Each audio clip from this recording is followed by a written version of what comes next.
Primeira análise hoje comigo, e ao meu lado está a demógrafa Sônia Regina Perillo, pesquisadora da Fundação SEAD, que vai falar sobre o artigo que ela elaborou a respeito da migração na região metropolitana de São Paulo no início desse século XXI. É um artigo que traça o perfil sociodemográfico dos migrantes. Tudo bem, Sônia? Obrigada, viu, por ter vindo. Eu que agradeço. Bom dia.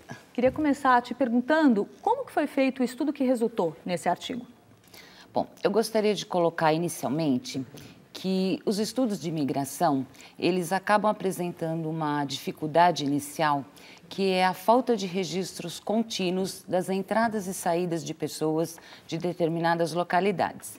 Então, o que nós temos? Nós temos as informações que são provenientes dos censos demográficos. A cada 10 anos, a gente tem uma cobertura do que acontece com as entradas e saídas e pode fazer uma boa avaliação do fenômeno migratório. Nos períodos entre os censos, aí nós ficamos descobertos. Então, a ideia desse estudo partiu justamente para cobrir essa lacuna deixada pelo censo, para que a gente consiga acompanhar continuamente o que acontece com a migração nesses períodos. Nós tivemos um último censo em 2010 e agora a gente está utilizando uma outra fonte de informações, que é uma fonte alternativa, para tentar inferir sobre os caminhos da migração no início do século XXI. Então, o que foi utilizado como fonte foi a pesquisa de emprego e desemprego, que é uma pesquisa que é feita em convênio com a Fundação SEAD e o DIESE, e ela é uma pesquisa que teve como objetivo principal a análise do mercado de trabalho. Só que durante o conhecimento da pesquisa, entre os quesitos que ela apresenta, nós conseguimos levantar informações que são relevantes para poder captar algumas informações sobre imigração, como o tempo de residência das pessoas, o último local de residência, idade, sexo. E é com essas informações que nós trabalhamos e elaboramos esse estudo. Então, essa pesquisa, além das informações de emprego e desemprego, né, ela é formulada especificamente para isso, ela tem também um questionário que traz algumas questões que podem fazer com que haja uma luz a respeito desse tema da migração. Sim, a gente aproveitou essa luz e só para que a gente localize um pouco o potencial dessa pesquisa, ela é uma pesquisa que ela é feita para a área metropolitana, então nós estamos cobrindo a região metropolitana de São Paulo e nós, para esse estudo, nós utilizamos como o tempo de análise, o período foi de 2000 a 2013. E o que essa pesquisa vai nos mostrar? Ela consegue captar a entrada dos migrantes na região metropolitana. Em nenhum momento nós temos informações sobre a saída. Quem sai da região metropolitana está se deslocando para onde? Isso a gente não consegue captar. Mas se a gente tem uma ideia da entrada, se essa entrada vem aumentando ou diminuindo, a gente já tem meio caminho percorrido para o entendimento do processo migratório. E uma outra coisa que eu gostaria de falar também dessa pesquisa é o potencial que ela tem por ser uma pesquisa contínua. Na Fundação SEAD, ela já vem sendo realizada há cerca de 30 anos que ela começou e nós temos informação ano a ano. No caso, abrindo os quesitos da migração, a gente pode ver ano a ano o que vem acontecendo com essa entrada dos migrantes na região metropolitana. As únicas restrições que se colocam é porque, como é uma pesquisa por amostra domiciliar, nós não podemos fazer algumas desagregações porque a amostra, de repente, não comporta. Mas a gente consegue vários cruzamentos para poder entender um pouco mais do processo migratório. Acho que é importante a gente fazer uma distinção aqui, até para a gente entender os vários tópicos desse artigo. Qual que é a diferença para essa pesquisa entre imigrante recente e imigrante residente, Sônia? Então, nesse trabalho, nós consideramos, primeiro, assim, o que é para a pesquisa, porque a própria definição da migração, ela já envolve uma certa complexidade na própria definição. Para essa pesquisa, o que é o migrante? O migrante é aquela pessoa que sempre residiu na região metropolitana ou então aqueles que mudaram entre os municípios da região metropolitana. citando um exemplo. Se eu fiz um deslocamento de Osasco para São Bernardo, para a PED, eu sou um não migrante. Então, todos os deslocamentos intra-regionais são computados como não migrantes. Então, o que seria o migrante para a PED? O migrante são aquelas pessoas que apresentaram como último local de residência outros municípios do estado de São Paulo, com exceção daqueles da região metropolitana, outros estados brasileiros e outros países. Agora, a gente tem tido uma mudança importante em relação a como a região metropolitana de São Paulo atrai, né, esses migrantes. E isso é um processo que vem acontecendo já há algumas décadas, né? Sim, só completando uma informação que eu esqueci na pergunta anterior, além do migrante e não migrante, nesse estudo eu privilegiei o migrante recente. O que é um migrante recente? É aquele migrante que está há menos de 3 anos na região metropolitana. Menos de 3 anos. Isso para que a gente tenha a informação atual do que vem acontecendo com a região metropolitana. Em alguns momentos eu até fiz algumas comparações com migrantes com outros tempos de residência, mas o enfoque principal é em cima daquele migrante recente. Agora, com relação a essa sua pergunta, na verdade, o que esse estudo tem mostrado, ele ratifica uma tendência que já vinha sido apontada desde a década de 80 pelos censos demográficos para a região metropolitana de São Paulo. Até a década de 70, nós tínhamos que a região metropolitana, ela recebia cerca de 2 milhões de imigrantes, tá? Então, ela era uma área de grande atração de população do estado de São Paulo, do país. A partir dos anos 80, que quando nós vimos pela primeira vez essa inversão de tendência. Então, houve uma desaceleração da migração no estado de São Paulo, a região metropolitana passou a apresentar um saldo migratório negativo, a capital também. Então, essa tendência, ela persistiu até o último censo. E com os dados da PED, nós observamos que entre 2000 e 2013, essa entrada de imigrantes na região metropolitana também vem apresentando uma desaceleração contínua. É importante a gente até observar aqui, vamos dar uma olhadinha na tabela 1, que está no artigo. A tabela 1, ela tem alguns dados a respeito da distribuição da população total, segundo condição de imigração e tempo de residência. Então, essa tabela, ela vai começar mostrando aqui a população total. Vou pegar os números relativos, porque eu acho que fica mais simples a gente entender até quando a gente está falando em termos percentuais, né? E aí, quando a gente tem aqui a gente está com o gráfico 4, mas a gente vai pegar a tabela 1 antes, porque a tabela 1 está falando justamente desse primeiro momento que a gente está abordando, que é a distribuição dessa população total. E aí o que a gente pode observar aqui como destaque dessa tabela? A gente está vendo aqui em vários momentos...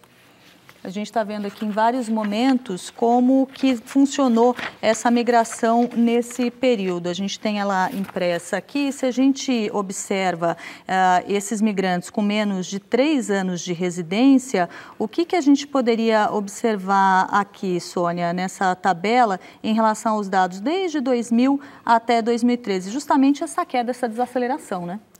Isso. Essa tabela, na verdade, ela é um retrato, ela mostra um diagnóstico. Eu focalizei alguns anos para a gente ter uma ideia dessa evolução e depois a gente pode ver num gráfico até essa informação contínua, ano a ano. De modo geral, eu diria que para o migrante total, a gente vê uma desaceleração. Nós tínhamos... Na região metropolitana, em 2000, cerca de 7.800.000 migrantes. Em 2013, esse número passa a ser 7.400.000. Ou seja, a migração que contribuía com 43,8% do crescimento da metrópole, ela passa a contribuir com 36,9% nesse período. E para o migrante recente, essa situação também se repete. Nós tínhamos um universo de 746.000 migrantes recentes no ano 2000 e em 2013 nós vamos ter um universo de 542.000, ou seja, em números absolutos, uma queda de 27% no número de imigrantes recentes na região metropolitana. E só para poder exemplificar um pouco todas as outras informações da região, a gente fez um estudo desagregando para determinados tempos de residência, o migrante que está até 1 ano, 3 a 9 anos, 10 anos e mais, todos eles apresentam a mesma característica de desaceleração da entrada de migração. Uhum. E a gente tem aqui o gráfico 1, que fala da distribuição relativa da população migrante segundo o tempo de residência aqui na região metropolitana de São Paulo. A gente pode dizer, aqui é o gráfico 1, a gente pode dizer que houve uma faixa de imigrantes em que essa retração foi maior? Não, o que a gente vê, na verdade, continuamente do período 2000 a 2013, independente de ser um migrante recente com menos de 3 anos de residência, ou de 3 a 9 anos, ou de 10 anos e mais, todos eles apresentam uma desaceleração ano a ano da entrada de imigrantes ao longo do período. Agora, nesses que residem há menos de 3 anos, a gente teve uma retração de 27,3%, né? A gente está observando ali essa primeira linha, que é a vermelha, né? Um pouquinho abaixo dos 30%. Então, a gente pode dizer que nesses recentes essa retração foi um pouquinho mais acentuada. Um pouco mais acentuada. E aqui a gente tem também o gráfico 2, que vai falar sobre a distribuição dos migrantes recentes, né? Mostra até uma diminuição do peso relativo desses migrantes aqui na região metropolitana de São Paulo, está ratificando o que a gente mostrou no gráfico anterior. Os dados da pesquisa de emprego e desemprego da Fundação SEAD mostraram então essa desaceleração na chegada dos migrantes recentes para a região metropolitana entre 2000 e 2013. Agora, quando a gente fala de grupos que tiveram aí esse dado mais importante, acho que nesse gráfico fica até mais claro do que no anterior, como esse com menos de um ano, né, que é o vermelho, é justamente o que mais se acentua, né? Isso. Então, aí a gente tem a gente pega todo o universo dos migrantes recentes e subdivide em vários tempos, que é o menos de um ano, 1 a 2 anos e 2 a 3 anos. Então, a gente vê que a participação desses migrantes de menos de um ano é a mais expressiva no começo de período e depois ela apresenta uma desaceleração mais acentuada comparada às outras classes de imigrantes. E uma coisa que é importante ressaltar é que, na verdade, esse migrante há menos de um ano é um migrante recém-chegado. Então, em algum momento, nesse período de um ano, é que ele vai passar por esse processo que a gente chama adaptação ou sobrevivência, para ele ver se ele tem condições de se fixar. Não conseguindo, esse primeiro ano é decisivo, a partir daí ele faz um processo de reemigração para as outras áreas. Por isso que é mais acentuada a participação no primeiro ano e depois a gente observa essa queda. É um dado importante esse desse período de adaptação. Agora, Sônia, quando a gente fala especificamente da cidade de São Paulo, do município de São Paulo, a gente observa esses dados se repetindo em relação ao que acontece na região metropolitana? Sim, esse ponto é até importante ressaltar, que a gente não tem no trabalho em gráfico, mas a gente fez uma avaliação, porque quando surgiu essa desaceleração na região metropolitana, a primeira curiosidade foi o que acontece no município de São Paulo, que é a base de todo o movimento migratório, né, da região metropolitana, e o que acontece nos municípios também dinâmicos do ABC. Então, nós fizemos a mesma avaliação por tempo de residência e observamos que continua havendo uma desaceleração na entrada, inclusive, tanto para o município de São Paulo quanto para os municípios do ABC, é uma desaceleração até maior, de cerca de 34% no número absoluto de imigrantes entre 2000 e 2013. Agora, por outro lado, a gente tem, apesar disso tudo, ainda a vinda de muita gente para a região metropolitana de São Paulo. E uma participação muito importante ainda, apesar dessa desaceleração, dos nordestinos. Eles continuam vindo bastante, né? Sim, os nordestinos, eles sempre tiveram um papel muito importante, né, na composição dos movimentos migratórios, quer seja para o estado de São Paulo, para a região metropolitana e para o município. E apesar dessa mudança de tendência da região metropolitana, eles ainda continuam apresentando uma participação majoritária na migração recente para a região metropolitana. Em 2000, nós tínhamos os nordestinos representavam cerca de 53% das pessoas que vinham para a região metropolitana. Em 2013, essa informação está por volta de 58%, ou seja, existe a composição para outras localidades, também existe uma procedência de imigrantes de outras localidades, mas o que chama a atenção, que é muito maior, é são os nordestinos. E nordestinos mais ou menos de que faixa etária? Quando a gente fala nesse grupo predominante que ainda vem bastante para cá, a gente está falando de que idade aproximadamente? Então, aí nós fizemos uma abertura desse estudo analisando realmente como é que era a distribuição etária. Então, não só dos nordestinos, mas de modo geral, da população migrante recente, o que nós encontramos é uma concentração muito grande de imigrantes entre 15 e 24 anos. Então, eu diria que são migrantes jovens, entre 15 e 24 anos. Com relação ao sexo, nós encontramos um certo equilíbrio no sexo, não dá para fazer um destaque, vem mais homens ou vem mais mulheres. É bem equilibrado, nós temos uma razão de sexo por volta de 98,5 homens para cada 100 mulheres. Então, não é uma diferença tão grande. E esses migrantes são mais, na maioria, procedentes da região Nordeste. É um pouco da caracterização geral desse imigrante recente que vem para a região metropolitana de São Paulo.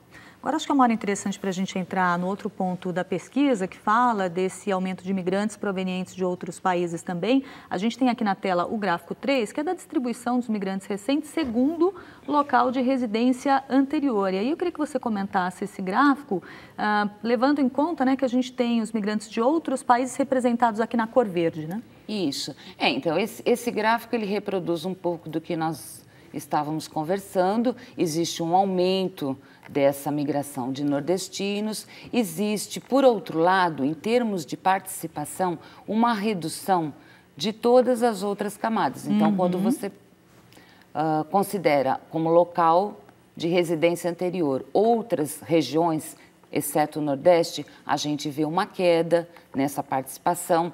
Quando nós pegamos outros municípios de São Paulo, exceto aqueles da região metropolitana, a mesma desaceleração. E o que chamou a atenção, embora não seja uma cifra tão significante, é que quando nós observamos a participação dos migrantes que vêm de outros países, ela era 3,7% em 2000 e 5,7% em 2013. Então, é claro que a gente tem que relativizar, porque vai demorar para ter uma importância maior na composição dos movimentos migratórios para a região metropolitana. Mas o que chamou a atenção quando nós pegamos os números absolutos é que quando nós avaliamos para todas as localidades, inclusive o Nordeste, em números absolutos, esse número cai. Os nordestinos eram cerca de 400 mil pessoas que vinham para a região metropolitana em 2000.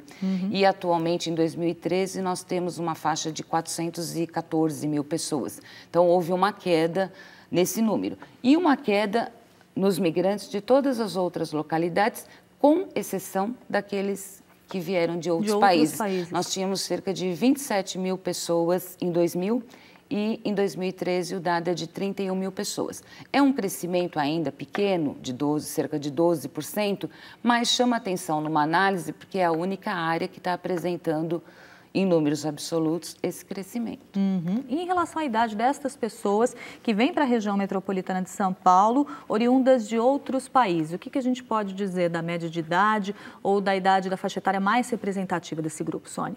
Então, aí vai acontecer um problema de desagregação da amostra. Como nós estamos tratando com uma amostra domiciliar, nem todas as questões a gente consegue explorar, porque a gente tem um limite de desagregação. Então, nós conseguimos avaliar a idade segundo condição migratória, mas a gente já não consegue descer ao nível de começar a cruzar para cada uma com essa especificidade. Mas tem um dado aqui que é bem ilustrativo, né, da situação geral, que em 2013 a região metropolitana contava com 542 mil migrantes recentes, dos quais 84,2% tinham menos de 40 anos de idade, né? Esse é um dado geral. Então, a gente poderia dizer que tanto no caso dos migrantes que vêm de regiões aqui do Brasil, como dos migrantes que vêm de outros países, tem um peso importante de pessoas em idade produtiva. Com certeza. Sempre a migração, ela acaba envolvendo motivos econômicos, né?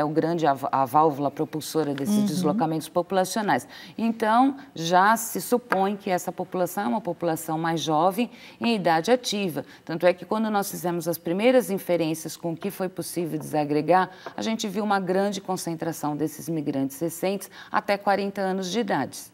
tá? Depois de 40 anos, a gente já tem participações bem menores. Bom, a gente tem agora aqui o gráfico 4 na nossa tela, que fala da distribuição da população por grau de escolaridade, segundo condição de imigração e tempo de residência. Queria abordar com você essa questão da escolaridade dos migrantes nesse período de 2000 até 2013, que é o período de análise, né, a respeito do qual foi escrito esse artigo. O que a gente pode dizer em relação à escolaridade destes migrantes? Houve mudanças significativas?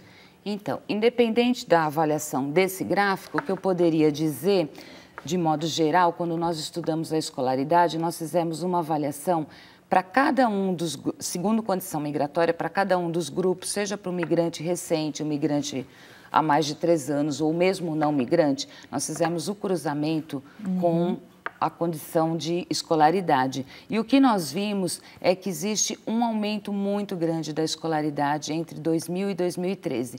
Então, o que a gente observa? Aquelas classes com menor nível de instrução, elas acabam diminuindo muito a participação de 2000 para 2013, enquanto os grupos que já têm um curso superior incompleto ou completo acabam aumentando bastante. E daí não dá para fazer uma distinção que isso é uma característica do migrante recente, é uma característica geral da escolaridade, né? Sim. Porque nesse gráfico, o que a gente tentou ilustrar um pouco é o momento 2013, como as coisas se comportam, mas o que está por trás disso é toda essa evolução. Por exemplo, quando nós consideramos essa classe de analfabetos e sem escolaridade, por esse gráfico a gente vê que do total de imigrantes recentes, 5,2% se encontram nessa classe. Só que se nós pegarmos o dado de 2000, nós tínhamos o dobro, nós tínhamos cerca de 11% de imigrantes, tá? Então, isso acaba se reproduzindo em todas as outras classes de imigrante. Um outro dado também que eu acho que é importante destacar, no caso da população não migrante, em 2013, a gente vê que praticamente metade dessa população, 49,4%, já apresenta um curso médio completo e superior incompleto. Então, é uma faixa bem expressiva. E com superior completo, isso se mantém também. Os não migrantes apresentam 21,7%, encontram-se nessa faixa de instrução. O que daria para dizer, de modo geral, nesse gráfico, que ele está mostrando que, em média, os não migrantes apresentam uma condição de escolaridade, são mais instruídos do que os migrantes recentes, do que os migrantes com há mais de 3 anos na região. Isso fica bem claro quando a gente observa as colunas vermelhas que representam ali os não migrantes. Certo. Agora, eu queria te perguntar o seguinte, essa redução da participação dos migrantes recentes que foi observada, né, nesse período estudado, ela confirma as hipóteses de projeções populacionais da Fundação SEAD, como está escrito aqui no artigo, e eu queria saber que projeções são essas, o que a gente poderia esperar para os próximos anos? Tá. Então, a Fundação SEAD, ela tem como uma missão realizar essas projeções de população para o estado de São Paulo, para as regiões e para todos os municípios e distritos do município de São Paulo. Então, é um compromisso que a gente tem, que a gente assume, e nós realizamos essas projeções até 2050. Aí, como elas são realizadas? Para a gente poder fazer a projeção de população, a gente tem que saber o que acontece com os componentes do crescimento populacional. Então, nós temos uma avaliação do que vai acontecer com a fecundidade ao longo do período, com a mortalidade e com a migração.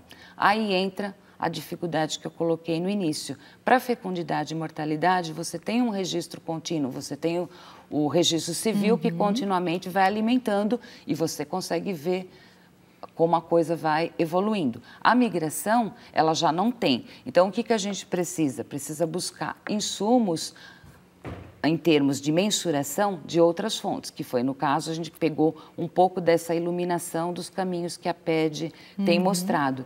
Mais do que isso também, como a migração ela tem uma relação muito forte com a busca de melhores oportunidades econômicas, a gente tem que sempre ficar com um olhar atento no que vem acontecendo nessas mudanças que vão poder influenciar. A gente não consegue colocar um número no modelo de projeção, mas a gente tem aquela coisa sintomática para a gente saber para onde vai caminhar. Então, diante dos elementos que nós tínhamos uma evolução de imigração que desde 1980, no caso, para a região metropolitana, a região vinha apresentando saldos migratórios negativos. Tá? A gente tem essa informação da PED que ratifica a informação do censo. Só para ter uma ideia numérica, entre 2000 e 2010, a gente tinha um volume de imigrantes de uma perda líquida de menos 30 mil pessoas na área metropolitana.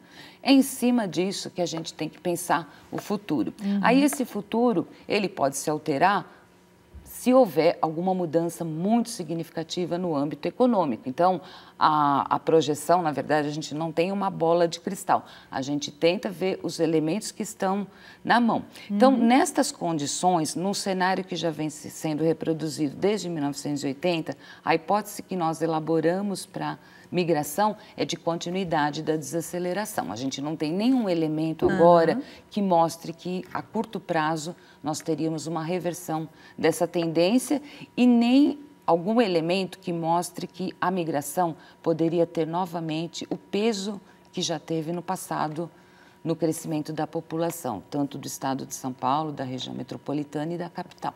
Interessante. Então, a tendência é uma continuidade dessa desaceleração. Agora, quando a gente fala nesse público dos migrantes de outros países, tem alguma estimativa, alguma projeção que possa acontecer algo diferente disso ou ainda é cedo para dizer? Não, então nós trabalhamos com a migração interna. Nas projeções de população são feitas com uma população fechada, com a migração interna. Aí somente interna. E a parte da migração internacional a gente não tem uma avaliação e talvez disso. Eu acredito que fosse até mais difícil porque, por exemplo, essa informação da PED, ela pode também estar subestimada porque existe muita coisa da clandestinidade nesse número que a gente não consegue apreender. Então, é muito mais difícil mensurar a gente conseguir mensurar esses migrantes realmente de outros países. O censo de 2010 apontou que a maior parte desses migrantes eram coreanos, chineses, eu ia te perguntar isso agora, né, bolivianos, paraguaios.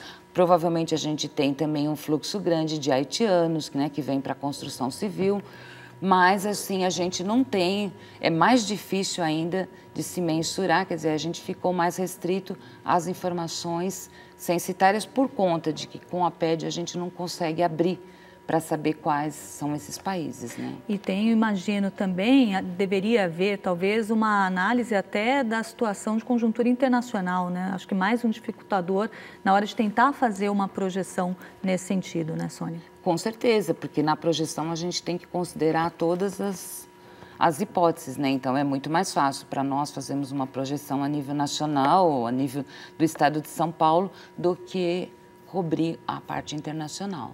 Sônia, muito obrigada pelos seus esclarecimentos, por ter vindo aqui conversar com a gente. Até uma próxima oportunidade. Eu que agradeço a oportunidade. E o Primeira Análise, que é uma parceria da Univesp com a Fundação SEAD, volta no mês que vem.